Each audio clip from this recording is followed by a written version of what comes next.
예레미야가 5장 21절 말씀입니다. 봉독은 5장 1절부터 22절까지 하겠습니다. 시작. 여호와여, 우리가 당한 것을 기억하시고 우리가 받은 치욕을 살펴보옵소서. 우리의 기업이 외인들에게, 우리의 집들도 이방인들에게 돌아갔나이다. 우리는 아버지 없는 고아들이오며 우리의 어머니는 과부들 같으니 우리가 은을 주고 물을 마시며 값을 주고 나무들을 가져오며 우리를 뒤쫓는 자들이 우리의 목을 눌러 싸우니 우리가 기진하여 쉴 수 없나이다. 아수르 사람과 악수하고 양식을 얻어 배불리고자 하였나이다. 우리의 조상들은 범죄하고 없어졌으며 우리는 그들의 죄악을 담당하였나이다.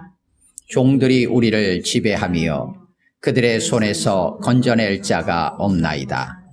광야에는 칼이 있으므로 죽기를 무릅써야 양식을 얻사오니 굶주림의 열기로 말미암아 우리의 피부가 아궁이처럼 검으니이다.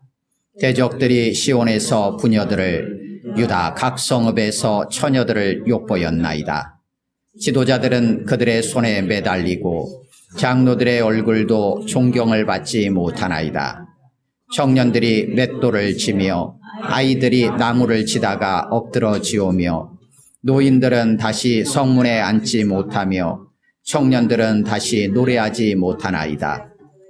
우리의 마음에는 기쁨이 그쳤고 우리의 춤은 변하여 슬픔이 되어 싸우며 우리의 머리에서는 면류관이 떨어져 싸우니 오호라 우리의 범죄 때문이니이다. 이러므로 우리의 마음이 피곤하고 이러므로 우리 눈들이 어두우며 시온산이 황폐하여 여우가 그 안에서 노나이다. 여호와여, 주는 영원히 계시오며 주의 보좌는 대대에 이르나이다. 주께서 어찌하여 우리를 영원히 잊으시오며 우리를 이같이 오래 버리시나이까. 여호와여, 우리를 주께로 돌이키소서. 그리하시면 우리가 주께로 돌아가겠사오니 우리의 날들을 다시 새롭게 하사 옛적 같게 하옵소서. 주께서 우리를 아주 버리셨사오며 우리에게 진노하심이 참으로 크시니이다. 아멘. 21절 말씀을 중심으로 3, 4분 정도 묵상합니다. 거기까지 보시겠습니다. 하나님이 구원하사 백성 삼으신 이스라엘이 언약을 깨뜨리며 하나님을 떠나고 다른 신들을 섬깁니다.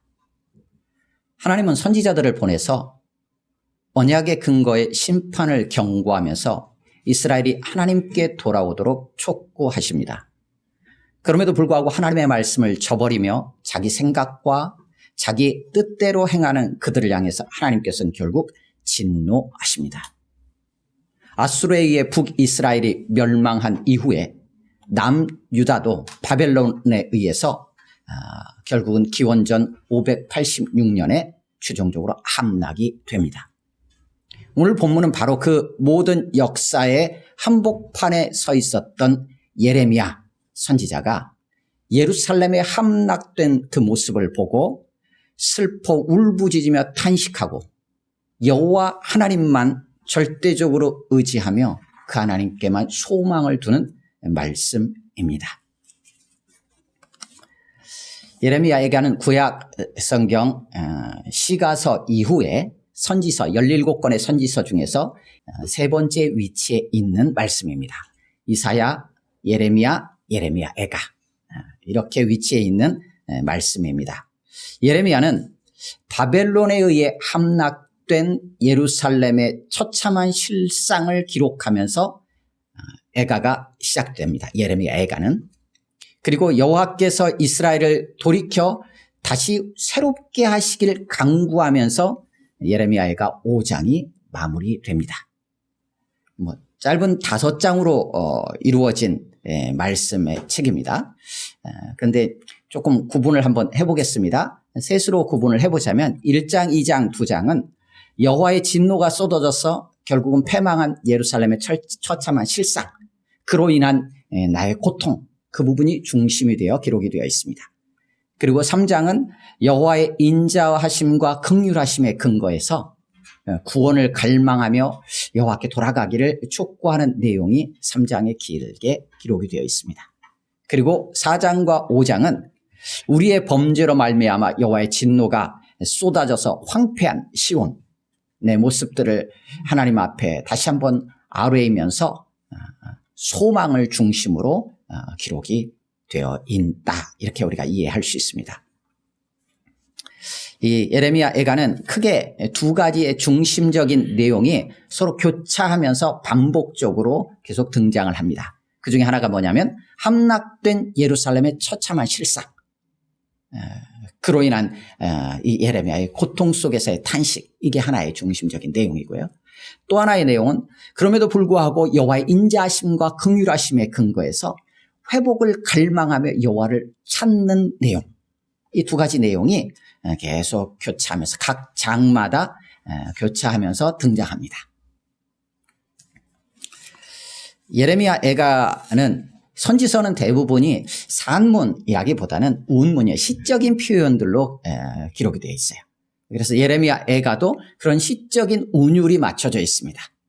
시편만 아니라 시적인 표현들로 기록이 되어 있어요. 그래서 이 5장은 특별하게 여러분들이 보시면 아시겠지만 22절씩 1장, 2장, 4장, 5장이 이루어져 있어요. 그리고 3장은 22장이 3번 곱해진 66절로 구성이 되어 있습니다. 이건 시로 본다면 시의 각 행들, 시의 연, 이렇게 이해를 하셔도 됩니다. 그래서 각 장은 22절씩인 이유가 뭐냐면 히브리어의 글자는 22자입니다. 우리나라 한글의 그 자음은 14자고 기본 자음은 14자고 모음이 10자잖아요. 그런데 히브리어의 글자는 22자예요. 그 22자가 우리로 따지면 가나다라, 이 순서를 따라서 각 절의 첫 글자가 그렇게 시작해요. 그래서 1장 1절은 가로 시작해요. 1장 2절은 나로 시작하고, 히브리 글자가 그렇다는 거예요. 그런 식으로 해서 1장 1절부터 22절까지가 히브리어 글자 22자를 처음부터 끝까지 순서대로 첫 절이 시작을 해요.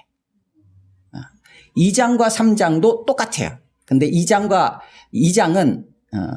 중간에 이제 16번째, 17번째 위치에 있는 글자만 순서가 약간 바뀌어 있어요. 그런 식으로 구성되어 있고 3장은 66절이잖아요. 그래서 가로 시작하는 절수가 3절, 나로 시작하는 절수가 3절, 이런 식으로 해서 끝까지 22자, 히브리어 글자 22자가 이루어져 있어요. 그래서 구성된 게 3장이에요. 그래서 66절이에요. 4장도 마찬가지로 그 순서예요.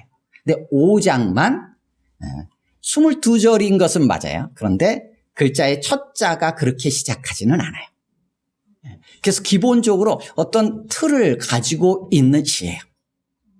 그리고 히브리어 글자의 첫 자부터 끝 자까지를 순서대로, 기본적인 순서대로 시작하는 그러한 애가, 슬픔의 노래, 이렇게 구조를 이해해 볼 수 있어요. 이런 형식이 그렇다는 거예요. 그리고 1장과 2장, 4장은 어떻게 시작하냐면 개역개정으로 슬프다 어찌 그리, 슬프다 어찌 그리, 이렇게 돼 있죠.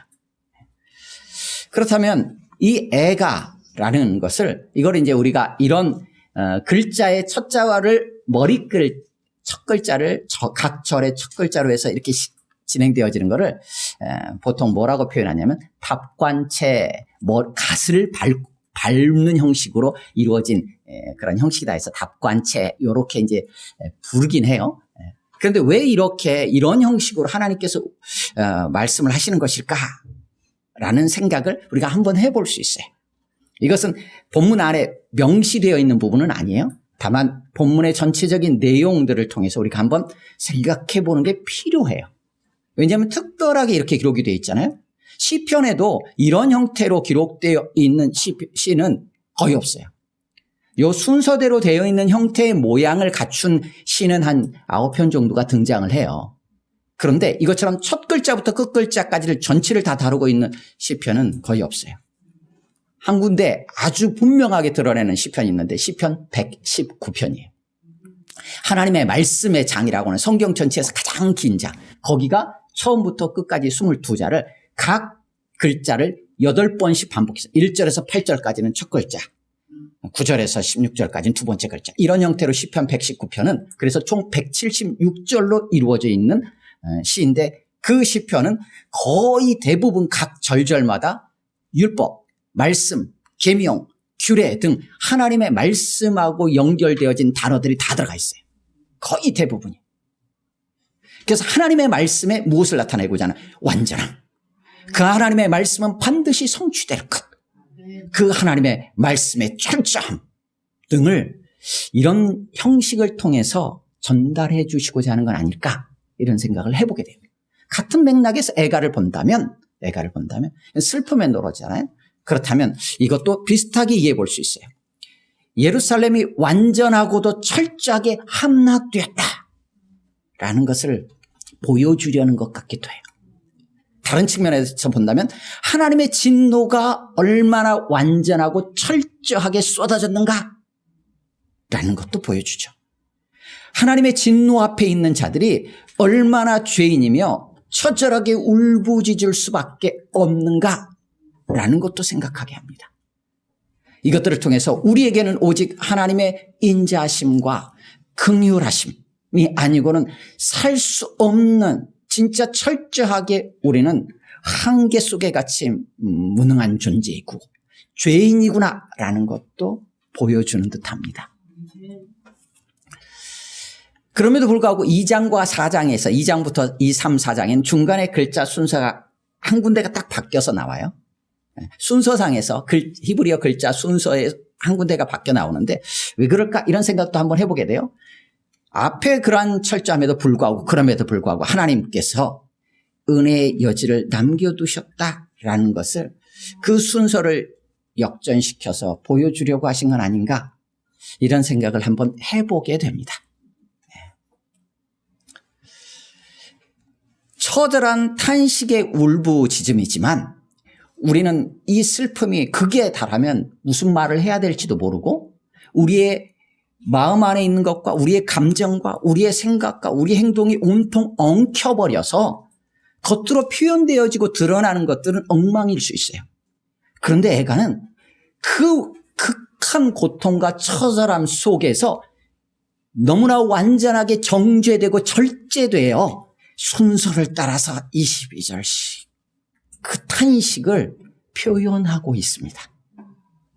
그런데 5장에 이르러서는 그것이 무너져 버립니다. 22절은 지키지만 이 순서는 어느새 그 순서 안에 머물러 있을 수 없을 만큼 이제는 5장은 철저하게 하나님 앞에서 하나님께 토로하며 나가요. 토로나가요. 그래서 1장에서는 황폐해버린 예루살렘 성을 보면서 예루살렘 성이 어찌 이렇게 되었는가, 어찌 이리 척막한가, 그 속에서 어찌할 바를 몰라서 탄식하는 내용이 중심을 이뤄요. 근데 2장으로 넘어가면 그게 관점이 조금 바뀌어요. 하나님께서 어찌 이리 진노를 쏟아부으셨는가, 하나님의 진노의 모습이 얼마나 이렇게 무서운가 라는 것이 중심이 되어 2장에 기록이 됩니다. 3장에서는 그럼에도 불구하고 하나님의 인자하심, 하나님의 긍휼하심을 의지합니다. 그리고 4장으로 넘어가면서는 그것들이 조금 더 주님께서 회복해 주시지 않을까라는 확신의 부분들을 좀 드러냅니다. 그러다 5장에 이르러서는 하나님 앞에 우리가 어떻게 이렇게 되었습니까? 하나님, 우리가 받는 이 치욕, 우리가 당한 것 기억하시고 한번 보십시오. 하나님, 부녀들이, 처녀들이 치욕을 당합니다. 이 압제와 이 치욕 속에 지금 하나님 보고 계시지 않습니까? 이대로 내버려 두시렵니까? 주님은 영원하신 분 아니십니까? 주의 보좌, 주님의 통치하심, 주님의 권세와 능력은 대대 우리 대만이 아니라 대대에 이르지 않습니까? 어찌 이리 오래 버려두시려 하십니까? 여호와여, 우리를 주께로 돌이켜 주옵소서. 여호와여, 우리를 다시 새롭게 주옵소서. 그렇다면 우리가 주님께 돌아갈 수 있습니다. 언제까지 내버려 두시겠습니까? 라고 하면서 애가가 마칩니다. 이런 말씀이 우리에게는 어떤 의미가 있을까? 이러한 형식으로 애가를 우리에게 주실 때 우리에게는 어떤 의미가 있을까? 한번 또 생각해 보게 됩니다. 하나님 앞에 우리는 절대적으로 구제불능의 죄인이구나. 그 대가는 완전하고도 철저한 죽음이요 황폐함이구나 라는 것을 보여주시려는 것 같습니다. 오직 하나님의 은혜가 아니면 살 길은 없다. 우리 위해 예수님은 완전한 인간으로 오셔서 반드시 십자가에서 죽으셔야만 했다. 그리고 완전한 죽음에서 다시 사셔야만 했다 라는 것들을 명확하게 우리 가운데 드러내고자 하시는 듯합니다. 이제 그리스도 예수 안에서 우리는 완전하고 철저하게 구원받고 생명을 얻었다. 죄에 대한 부분들도 완전한 것이요, 그 죄에 대한 대가도 철저하여 뿐만 아니라 거기서 구원받은 생명 또한 완전한 것이다 라는 것들을 이 애가를 통해서 우리에게 보여주시고자 하는 게 아닐까. 그러게 결단코 다시는 하나님을 떠나지 말라라고 말씀해 주시는 듯합니다. 그런 흐름 속에서 예레미야 애가의 마지막 부분이 오늘 본문 5장 19절에서 22절까지의 본문입니다. 이런 흐름으로 이어져 왔습니다. 1, 2장에서는 함락된 예루살렘의 황폐함을 보였잖아요. 그러면서 이 처참한 예루살렘 좀 하나님 봐주세요. 이런 정도에서 간구를 한 거예요. 봐주세요. 이 처참한 상황 한번 봐보세요. 2장에서는 하나님의 진노가 무섭다라는 것을 확인한 다음에 주님, 주의 인자하심 크지 않습니까? 라고 주님의 인자하심에 기대고 있는 거예요. 3장에서 그래요. 1, 2장에서 예루살렘 좀 봐달라고 했고 3장에서 주님의 인자하심이 크지 않아요. 4장에서는 주님이 회복시키실 거야 라는 확신을 가져봅니다. 그리고 5장에 이르러서는 우리의 치욕을 보십시오. 여호와여 회복해 주세요 라고 명확하게 간구하는 내용입니다. 그 간구하는 내용이 오늘 본문 5장 19절에서 22절입니다. 다시 한번 같이 읽겠습니다. 19절에서 22절 시작. 여호와여 주는 영원히 계시오며 주의 보좌는 대대에 이르나이다. 주께서 어찌하여 우리를 영원히 잊으시오며 우리를 이같이 오래 버리시나이까. 여호와여 우리를 주께로 돌이키소서. 그리하시면 우리가 주께로 돌아가겠사오니 우리의 날들을 다시 새롭게 하사 옛적 같게 하옵소서. 주께서 우리를 아주 버리셨사오며 우리에게 진노하심이 참으로 크시니이다. 아멘. 19절에서 22절은 19절에서 이제 18절까지의 우리의 지금 당한 환난을 하나님 봐달라고 그것들을 다시 한번 토로하는 거예요. 그래서 너무나 압제가 심하고 굶주림에 어찌할 줄 모르겠습니다. 광야 속에 있으면서 굶주림의 열기에 지금 내가 말을 나갑니다 라는 내용들이었죠. 그리고 그 치욕을 지금 당하면서 소망이 없어 보여요. 기쁨이 변하여 슬픔이 되어버린 거예요. 좌절하고 낙심하는 우리의 상황들을 하나님 봐주세요. 그런데 하나님은 어떤 분이세요? 하나님 영원히 계신 분 아니십니까? 라고 하면서 19절에 시작하는 거예요. 하나님의 영원하심과 그 하나님의 영원하심은 그냥 영원하심이 아니라 주의 보좌가 대대에 이르다. 하나님은 영원 전부터 영원까지 그 보좌에서 통치하고 다스리시는 분이십니다. 그 권세와 능력이 있으신 분입니다. 라는 하나님의 영원하심과 영원한 통치하심에 근거해서 하나님 앞에 20절부터 22절까지 또 아뢰는 거예요. 이 구조는 이렇게 돼 있어요. 그 여호와 하나님의 어떤 분이신지 먼저 고백한 이후에 20절에서 우리를 언제까지 영원히 잊으시겠습니까? 오래 버리시겠습니까? 라고 20절에서 얘기했고 22절 마지막 끝날 때도 우리에게 진노하심을 언제까지 이렇게 하시겠습니까? 라는 내용. 그 사이에 뭐가 있냐면 21절이 위치해 있습니다.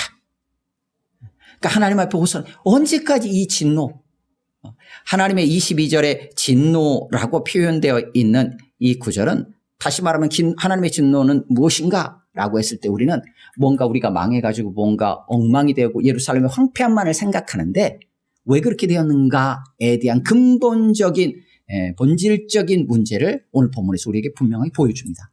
그게 무엇이냐? 20절에 이렇게 기록되어 있습니다. 주께서 어찌하여 우리를 영원히 잊으십니까? 하나님이 우리를 영원히 잊으시는 게 하나님의 진노예요. 우리를 이같이 오래 버리시나이까? 하나님이 우리를 오래도록 버리시는 것이 하나님의 진노입니다. 이보다 무서운 진노가 없어요. 오늘 본문의 20절에서 22절의 이 문맥 안에서 하나님의 진노는 그런 것입니다. 그 결과로 나타난 모습이 뭐냐? 1장에서 4장까지 또 앞절 18절까지의 모습인 거예요. 그 속에서 간구합니다. 21절 다시 한 번 더 읽습니다. 시작. 여호와여 우리를 주께로 돌이키소서. 그리하시면 우리가 주께로 돌아가겠사오니 우리의 날들을 다시 새롭게 하사 옛적 같게 하옵소서. 아멘. 하나님의 진노 가운데 할 수 있는 게 무엇입니까? 그 진노가 얼마나 무서운지 보았어요. 그 결과물이 어떠한지 그 황폐함도 봤어요. 그로 인하여서 예레미야는 이스라엘이 남유다가 멸망할 것을 하나님의 말씀을 받아서 전했던 자예요. 그래서 심판을 경고했던 인물입니다. 그런 선지자예요. 그런데 실제로 이스라엘이 그럼에도 불구하고 그 하나님의 말씀을 듣지 아니함으로 인해서 결국은 예루살렘 성이 함락되었어요. 그 처참한 예루살렘의 상황 또한 하나님의 말씀하신 대로 성취된 이 심판의 처절함을 하나님의 진노를 직접 말씀을 전하고 그 결과를 눈으로 목격했던 선지자입니다. 그 선지자가 이제 마지막으로 하나님 앞에 간구하는 거예요. 할 수 있는 게 없구나라는 걸 알았어요. 방법이 없구나. 길이 없다. 어떻게 해야 될까요? 3장에서는 조금 이렇게 힘을 내봤어요. 우리가 주께로 여호와께로 돌아가자라고 한번 힘도 내봤어요. 그런데 가능한가? 불가능하다는 걸 알아요. 어찌 가능할까? 우리에게는 가능함이 없다라는 거예요. 누구에게? 하나님께만 가능하다. 그래서 19절에서 하나님을 앞에서 하나님이 어떠한 분이신지를 먼저 고백하고 21절에서 간구하는 거예요. 여호와여 우리를 주께로 돌이키소서. 할렐루야. 하나님이 우리를 하나님께로 돌이키지 아니하면 돌아갈 길이 없어요. 이것은 하나님의 은혜가 아니면 불가능하다는 것입니다. 하나님의 인자하심과 긍휼하심이 아니면 불가능하다는 거예요. 예레미야 선지자는 이미 앞에 예레미야서에서 이렇게 외쳤었어요. 하나님께로 돌아가라. 돌아가라. 하나님의 말씀을 하나님께서 출애굽한 이스라엘 백성들에게 주시면서 신명기 10장 12절 13절 물론 말씀 속에서 계속 반복되었지만 너희는 여호와를 경외하라. 여호와를 경외함으로 섬기라. 그 모습으로 오직 한 분 하나님만을 사랑하라. 하나님을 사랑하기에 그 명령을 따라 이웃을 사랑하라 라고 이미 말씀해 주셨는데 그 모든 걸 다 버렸어요. 예레미야 선지자는 돌아오라. 하나님께서 돌이키게 하실 것이다 라고 외쳤는데 돌아오질 않았어요. 그래서 함락되고 하나님의 진노 가운데 거했어요. 길이 없어요. 그래서 예레미야는 이렇게 간구하는 거예요. 여호와여 당신이 우리를 당신께로 돌이켜 주옵소서. 이것을 21절에서는 다시 이렇게 바꾸어서 말씀하십니다. 우리를 다시 새롭게 해 주십시오. 20절, 22절 안에 21절이 있는데 21절도 세 부분으로 구분되어 있어요. 여호와여 우리를 주께로 돌이키소서. 여호와여 우리를 다시 새롭게 하소서. 그 사이에 뭐가 있느냐? 우리가 그러면 주께로 돌아가겠습니다. 우리가 이제 주께로 돌아갈 수 있는 길을 완전한 죄인으로 심판 아래 거할 수밖에 없는 영원한 죽음의 앞에 있는 자들이 주님께 돌아갈 수 있는 길이 뭐냐? 하나님의 우리를 돌이키심과 하나님의 우리를 다시 새롭게 하심의 은혜가 아니면 불가능하다는 거예요. 그것을 21절의 이 구조를 통해서 우리에게 확인시켜 주십니다. 그 하나님의 은혜 안에서 우리가 하나님께로 돌아갈 수 있사오니 주여 우리를 돌이켜 주옵소서. 주여 우리를 다시 새롭게 해 주옵소서 라고 절절히 하나님 앞에 간구하고 있습니다. 언제같이요? 옛적같이 다시 새롭게 해 주십시오. 그럼 이 옛적은 언제겠습니까? 함락되기 바로 직전일까요? 하나님의 진노가 쏟아지기 바로 직전일까요? 그때의 모습은 어떤 모습이었습니까? 하나님을 등지고 떠나 있었던 죄악으로 가득했던 모습이죠. 예레미야 애가를 통해서 예레미야는 앞부분에서는 나의 고통, 나의 힘겨움 좀 봐주세요. 나의 죄 막 이랬다가 3장 4장 뒤로 넘어가면서 그것이 어떻게 또 확장되냐면 너의 죄가 아니라 우리의 죄, 우리의 고통이 이렇습니다. 이렇게 드러내요. 하나님의 진노 아래 쏟아졌고 하나님의 심판 아래 놓여있는 것이 너의 죄 때문도 아니고 당신의 죄 때문도 아니고 너희들의 죄 때문도 아니고 나의 죄고 그로 인해 내가 고통을 당하는 것이고 우리의 죄 때문에 우리가 고통을 당하는 거예요.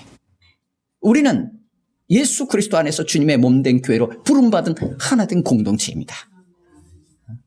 한 사람 한 사람으로 주님 앞에 서 있기도 하지만 함께 서 있습니다. 누구의 잘못이고 누구의 죄악만으로 치부하며 나는 거기서 빠져나가려 하서는 안 되는 거죠. 우리의 잘못이요, 나의 죄악이. 그러기엔 내가 고통을 지금 당하는 거야. 저 사람만 아프지 나는 괜찮은 데가 아니라 저 사람의 아픔이 곧 한 몸임으로 연결되어 있게 나의 아픔인 것이고 우리의 아픔이 우리의 고통인 거예요. 예레미야는 그 고백을 가지고 우리를 주께로 돌이켜달라고 간구하고 있는 거예요. 그렇게 간구하는 시점에 옛적같이 다시 새롭게 해달라. 그러기에 그 옛적은 언제예요? 하나님을 버리지 않은 그런 모습으로 하나님과 함께 아름다운 언약 관계 안에서 합평하게 교제하며 하나님을 섬기고 하나님을 사랑하고 하나님을 사랑하기에 하나님의 백성인 이들을 바라보면서 그들을 향하여 사랑하며 살아가는 그 모습을 꿈꾸고 그것처럼 다시 새롭게 해주기를 간구하고 있다. 우리가 그렇게 이해를 할 수 있겠죠.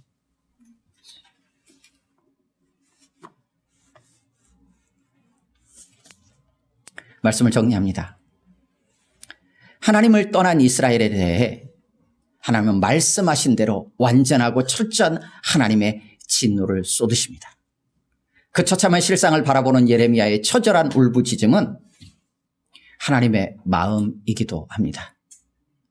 그 참혹한 앞에서 죄인은 아무것도 할 수 없고 오직 하나님의 인자하심과 긍휼하심을 구할 수밖에 없습니다. 영원한 심판 앞에 서게 될 우리 모든 죄인을 위해 하나님은 친히 돌이킬 길을 여셨습니다. 그 아들 예수 그리스도께서 그러기에 완전히 죽으시고 다시 사신 것입니다. 그 그리스도 예수 안에서 죄에 대한 완전한 심판과 함께 의에 대한 완전한 생명의 길을 여신 것입니다. 그 은혜와 사랑을 믿고 그리스도 예수 안에서 하나님의 자녀가 되었으니 성령의 인도하심을 따라 이제 하나님께로 돌아간 자 의인의 길을 걸어 가십시다. 함께 기도합니다. 시간 기도할 때 주신 말씀을 기억하면서 우리 자신의 삶도 돌아보면서 하나님의 어떤 분이신지 다시 한번 기억하고 나는 어떤 자인지 다시 한번 확인하면서 하나님의 은혜와 긍휼에 감사하고 이제 그리스도 예수 안에서 새롭게 하나님의 자녀로 불러주셨는데 참 그 자녀다운 모습으로 그리스도 예수 안에서 성령의 인도하심을 따라 하루하루 걸어가기를 소망합니다. 성령 하나님 도우시고 붙잡아 주옵소서. 주님의 몸으로 묶어주셨사오니 함께 그 길을 걸어갈 수 있게 하옵소서.